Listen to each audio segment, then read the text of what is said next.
Hi అండి. నేనైతే banana జ్యూస్‌ని ట్రై చేశాను.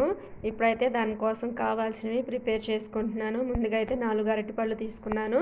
వాటినైతే ముక్కల కింద కట్ చేసి ఒక గిన్నెలోకి మిక్సీ గిన్నెలోకి తీసుకుంటున్నాను. అదిగోండి. ఇంకా దాంట్లోకి ఐస్ పీసెస్‌ని యాడ్ చేసుకున్నాను.